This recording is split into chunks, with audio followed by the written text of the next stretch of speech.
Good morning student. और आज जो डेट है वो है 26/9/2020।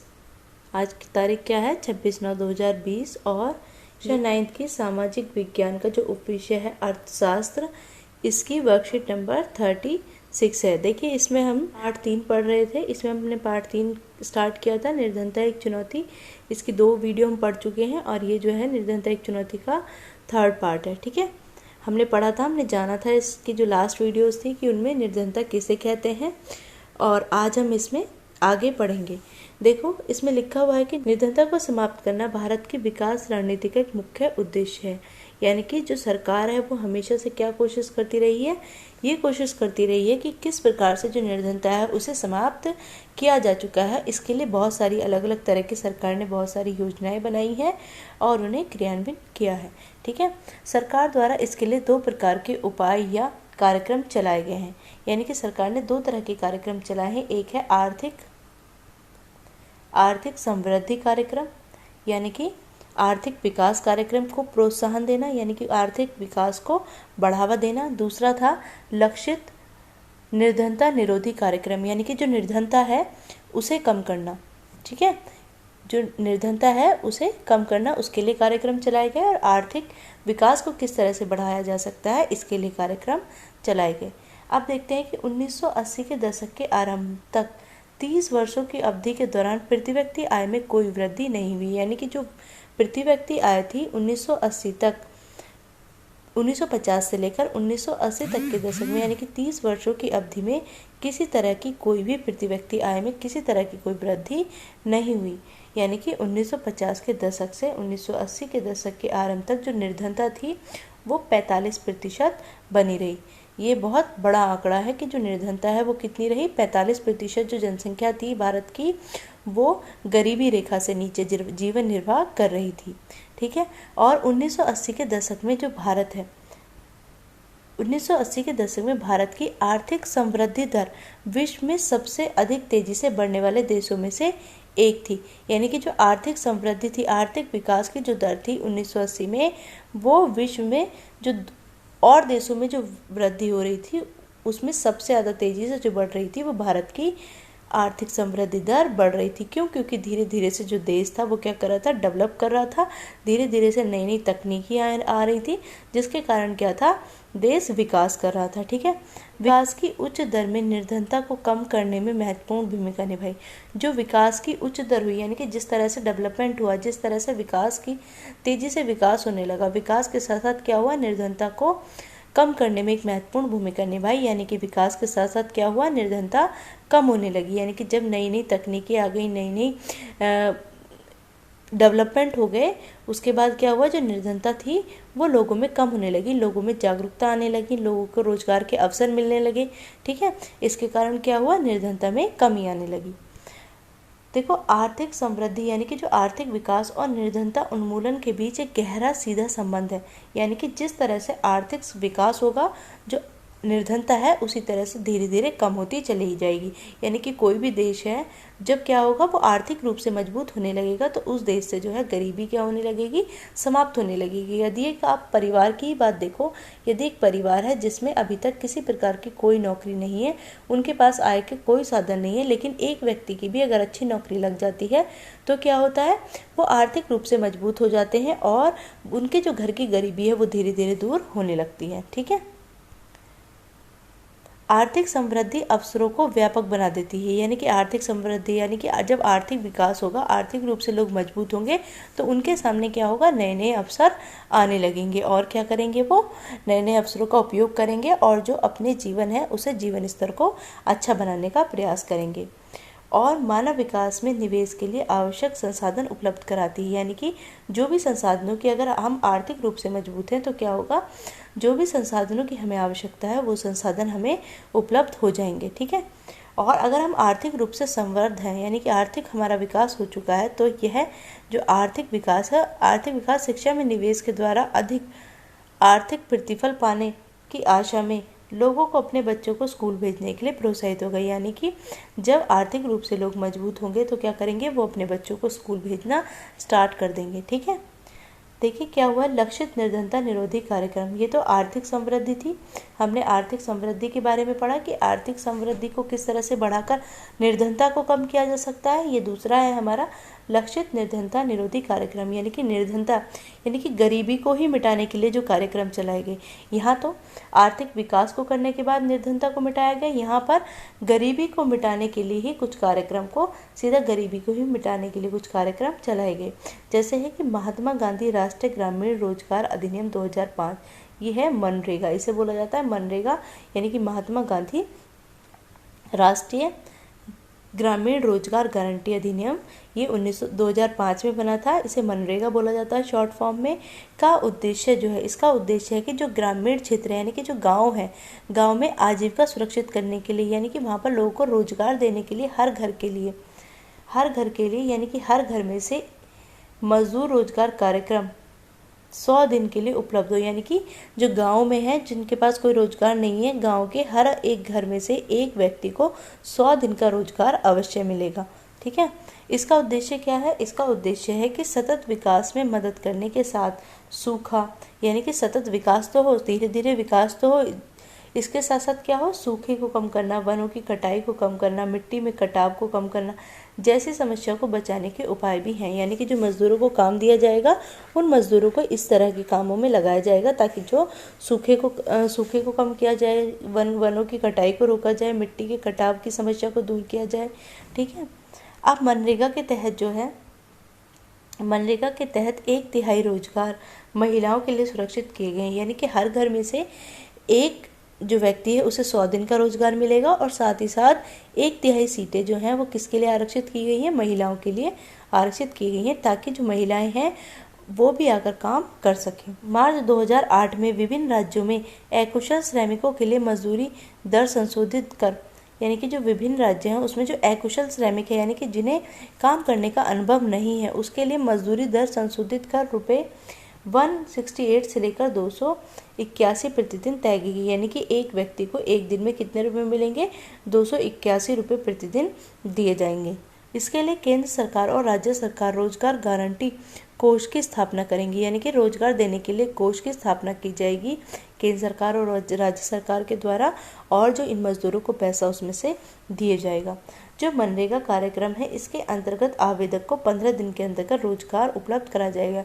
यानी कि जिस व्यक्ति ने आवेदन किया हुआ है रोजगार के लिए तो उसे ऐसा है कि 15 दिन के अंदर ही उसे रोजगार दिया जाए अगर उसके परिवार में किसी को भी इस तरह का रोजगार नहीं दिया गया है तो। और अगर 15 दिन के अंदर रोजगार उपलब्ध नहीं कराया गया तो क्या होगा?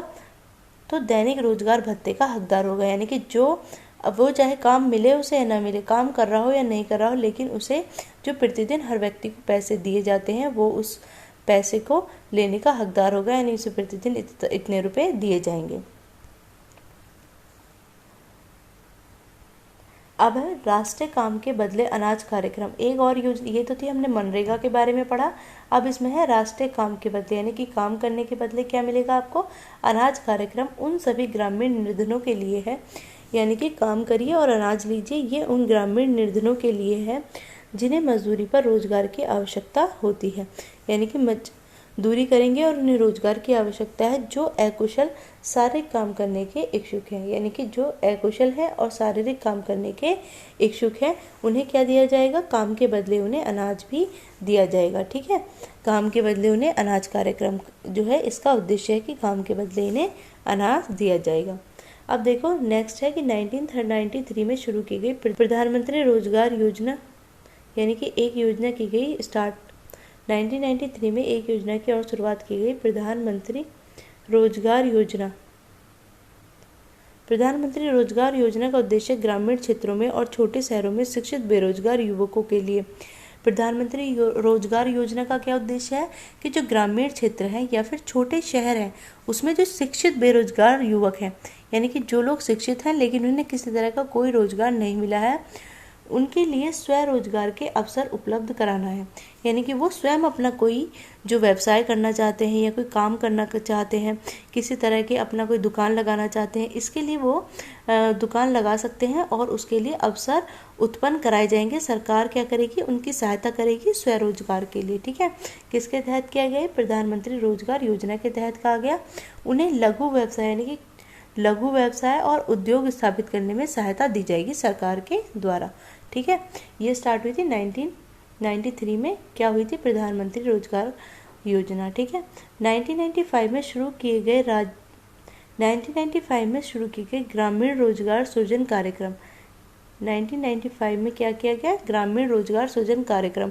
इसका जो उद्देश्य था वो क्या था? ग्रामीण क्षेत्रों और छोटे शहरों में स्वरोजगार के लिए अवसर सृजित कराना है। ठीक है, यानी कि ग्रामीण क्षेत्रों में ग्रामीण रोजगार सृजन कार्यक्रम का उद्देश्य है कि ग्रामीण क्षेत्रों में और छोटे शहरों में स्वरोजगार के अवसर सृजित कराना, ताकि लोग अपना खुद का काम स्थापित कर सकें। ठीक है, ये भी 1993 में जो प्रधानमंत्री रोजगार योजना था इसके उद्देश्य से मिलता जुलता है। ठीक है, एक है स्वर्ण जयंती ग्राम स्वरोजगार योजना। इसका आरंभ 1993 में किया गया। इस कार्यक्रम का जो उद्देश्य है वो सहायता प्राप्त निर्धन परिवारों को, यानी कि जो सहायता प्राप्त है निर्धन परिवारों को स्व सहायता समूह में संगठित कर बैंक ऋण और सरकारी सहायकी के संयोजक द्वारा निर्धनता रेखा से ऊपर लाना था। इसका उद्देश्य क्या था कि जो सहायता प्राप्त है, यानी जिन्हें सहायता की जाती है, निर्धन जो परिवार है और जिन्हें सहायता दी जा रही है, उन्हें स्व सहायता समूह में संगठित कर बैंक ऋण और सरकारी सहायक के संयोजक द्वारा निर्धनता रेखा से ऊपर लाना, यानी कि उन्हें किसी प्रकार का लोन वगैरह दिया जाए ताकि वो अपनी खुद की सहायता कर सकें। ठीक है, एक योजना है ये प्रधानमंत्री ग्रामोदय योजना है। इसके अंतर्गत क्या गया? प्राथमिक स्वास्थ्य, प्राथमिक शिक्षा, ग्रामीण आश्रय, ग्रामीण पेयजल और ग्रामीण विद्युतीकरण यानी कि बिजली जैसी मूल सुविधाओं के लिए राज्य के अतिरिक्त केंद्रीय सहायता प्रदान की जाए। यानी कि राज्य तो सहायता प्रदान करेगा ही, उसके साथ साथ केंद्र भी इसमें मदद करेगा। यह है ग्रामीण ग्रामोदय योजना। इसके अंतर्गत क्या गया? जो हमारा स्वास्थ्य सेवाएं हैं, शिक्षा है, आश्रय है, पेयजल है और विद्युतीकरण है, ये जो मूलभूत आवश्यकताएं हैं ये लोगों को मुहैया कराई जाए। और इसके लिए सहायता कौन करेगा? राज्य सरकार भी करेगी और केंद्र सरकार भी करेगी। अंत्योदय अन्न योजना के अंतर्गत निर्धनों के लिए चलाई गई, यानी कि जो अन्न है, यानी कि जो अनाज है वो उपलब्ध कराया जा सके जो गरीब लोग हैं उनके लिए। अब देखिए भावी चुनौतियाँ, यानी कि जो ये योजनाएं चलाई गई हैं जो गरीबी को दूर किया जाना है उसके लिए जो किस तरह की चुनौतियों का सामना करना पड़ता है। देखो भारत में निर्धनता में निश्चित रूप से गिरावट आई है।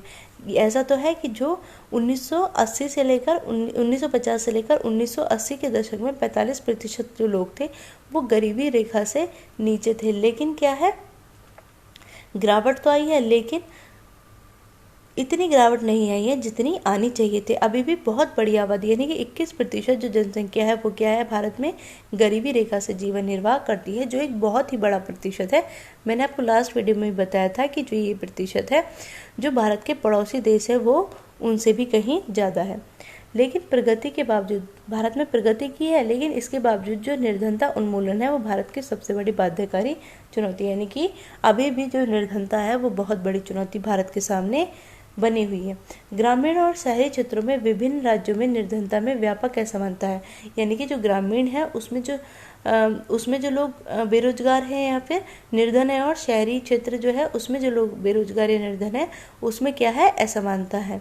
देश में निर्धनता की समाप्ति का जो कार्य है उच्च आर्थिक समृद्धि, यानी कि जो समाप्ति के लिए कार्य किए गए हैं देश में वो क्या है, उच्च आर्थिक समृद्धि विकास, यानी कि जो क्या है आर्थिक विकास को ज़्यादा से ज़्यादा बढ़ावा दिया जाए। सभी के लिए निःशुल्क प्राथमिक शिक्षा, यानी कि भारत में देखा होगा आपने जो प्राथमिक शिक्षा है वो सभी के लिए निःशुल्क है। और जो सबसे मेन कारण है कि जो जनसंख्या वृद्धि है उसमें गिरावट की जाए और महिला और समाज के आर्थिक रूप से कमजोर वर्गों को बढ़ते सशक्तिकरण के द्वारा संभव हो सके। यानी कि जो महिला और समाज के जो कमजोर लोग हैं उन्हें आर्थिक रूप से इस तरह से सहायता दी जाए ताकि वो अपने आप को बढ़ा सके और अपने आप को विकसित कर सके। ठीक है, निर्धनता का जो अर्थ है, निर्धनता का अर्थ जीवन निर्वाह के न्यूनतम स्तर की अपेक्षा उचित स्तर के रूप में हो। यानी कि जो निर्धनता का अर्थ है ना वो जीवन निर्वाह के न्यूनतम स्तर की अपेक्षा क्या है, उचित स्तर के रूप में हो। निर्धनता की अवधारणा का विस्तार जो है वो मानव निर्धनता तक कर देना चाहिए। हो सकता है कि बड़ी संख्या में लोग अपना भोजन जुटाने में समर्थ हो, यानी कि ऐसा तो हो सकता है कि जो बहुत बड़ी आबादी है वो क्या कर सके, वो अपना भोजन जुटा सके, लेकिन उनके पास क्या ना हो, खाना तो है लेकिन उनके पास ना तो शिक्षा है, ना उनके पास घर है, स्वास्थ्य सेवाएं भी नहीं है, रोजगार की सुरक्षा भी नहीं है, आत्मविश्वास भी नहीं है और सम्मान भी नहीं है। ठीक है, यानी ये सब चीज़ें नहीं है, बस वो क्या है, एक टाइम भरपेट या 2 टाइम भरपेट खाना खा लेते हैं, तो इसे जो है इसे भी निर्धनता कहा जाएगा। क्या वे जाति और लिंग आधारित भेदभाव से मुक्त है? अब प्रश्न उठता है, क्या ये जो लोग हैं वो जाति आधारित और लिंग आधारित जो भेदभाव होता है उससे ये लोग मुक्त हैं? नहीं, ऐसा नहीं है। इन लोगों के साथ जो होता है अभी भी जातिगत और लिंग के आधार पर जो भेदभाव है वो किया जाता है। विकास के साथ निर्धनता की परिभाषा भी बदल गई है, यानी कि जिस तरह से धीरे धीरे विकास हुआ है उसके साथ साथ क्या है, जो निर्धनता की परिभाषा है वो बदल गई है। इसलिए निर्धनता उन्मूलन हमेशा एक गतिशील लक्ष्य है। सभी को सम्मान के साथ साथ क्या है, ये एक गतिशील लक्ष्य है और इसमें क्या है, कब सभी को सम्मान भी दिया जाना चाहिए, उसके साथ स्वास्थ्य सेवाएं, शिक्षा, रोजगार, सुरक्षा उपलब्ध कराना चाहिए। ठीक है, लैंगिक जो असमानता है, यानी कि लिंग के आधार पर जो भेदभाव होता है, लैंगिक समानता आदि जैसी चुनौतियां हमारे लक्ष्य होंगे। यानी कि ये सब चीज़ें क्या है, जो सम्मान, लोगों को सम्मान दिलाना, शिक्षा दिलाना, रोजगार, सुरक्षा उपलब्ध कराना और लैंगिक समानता दिलाना, निर्धनता को दूर, जो ये भी निर्धनता की श्रेणी में ही आते हैं और इन्हें दूर करने का पूरी तरह से सरकार प्रयास करेगी। ठीक है, ये हमारी वर्कशीट 36 में निर्धनता एक चुनौती का पार्ट 3 था। अब इसके क्वेश्चन आंसर देख लेते हैं। अगर हम पहले क्वेश्चन की बात करें तो पहला प्रश्न है कि निर्धनता दूर करने के लिए सरकार द्वारा किन 2 प्रकार के उपाय किए जा रहे हैं।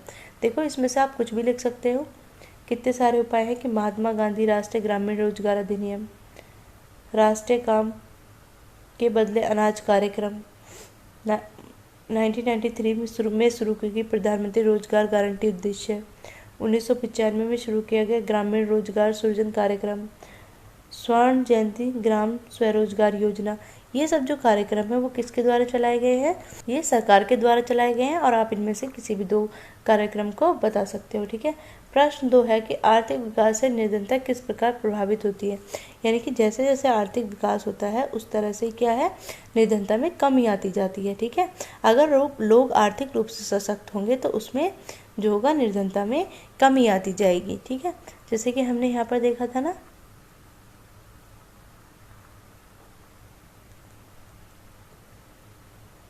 विकास की उच्च दर ने निर्धनता को कम करने में एक महत्वपूर्ण भूमिका निभाई है।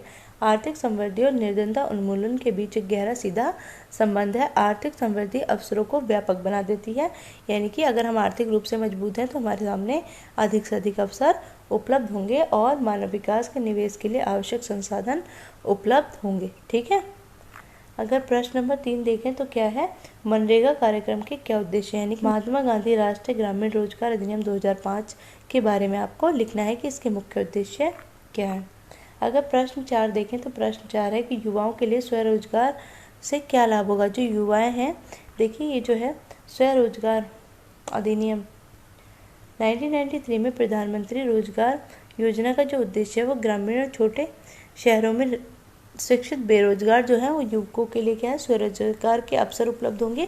लोग क्या है, सरकारी सहायता के साथ साथ अपना खुद का कारोबार स्थापित कर सकेंगे और अपने आप को आर्थिक रूप से मजबूत कर सके, जो गरीबी रेखा है उससे ऊपर आ सकेंगे। ठीक है, जो प्रश्न 5 है उसमें लिखा है कि आपके विचार में निर्धनता दूर करने के लिए क्या क्या काम किए जा सकते हैं। यानी कि आपको बताना है कि सरकार और क्या क्या काम कर सकती है ताकि जो लोग हैं उनकी गरीबी को कम किया जा सके।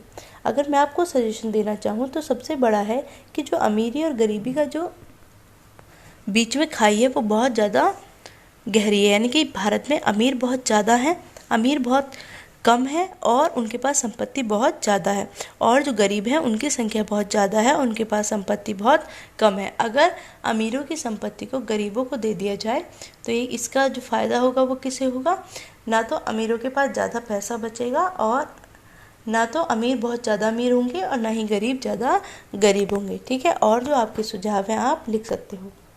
अगर प्रश्न 6 देखूं तो प्रश्न 6 है कि भोजन और आवास जुटाने के साथ साथ किसी व्यक्ति के जीवन में अन्य किन किन आवश्यकताओं को आप महत्व देंगे और क्यों, यानी कि क्या क्या महत्व दिया जाएगा और क्यों दिया जाएगा।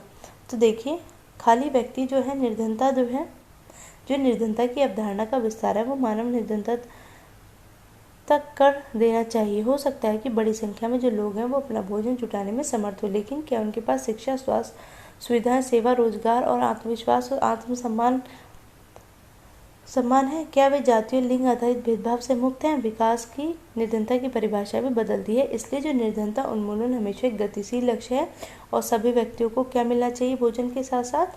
भोजन के साथ साथ सभी को सम्मान के साथ स्वास्थ्य सेवाएं, शिक्षा, रोजगार उपलब्ध कराना, लैंगिक सम्मान आदि जैसी बड़ी चुनौतियों को जो है वो हमारा लक्ष्य होना चाहिए। ठीक है, ये प्रश्न 6 थे और जो थे सभी क्वेश्चंस आप अपनी नोटबुक में कर लेंगे, जो पहली वीडियोस में है वो भी और जो ये कराए गए हैं ये भी। ठीक है, तो ये आज की हमारी वर्कशीट नंबर 36 थी, जो निर्धनता एक चुनौती पार्ट 3 है इकोनॉमिक्स का, इसका भाग 3 था। ठीक है, और वीडियो को देखने के लिए बहुत बहुत धन्यवाद। चैनल को सब्सक्राइब कर लीजिएगा। Thank you so much for watching this.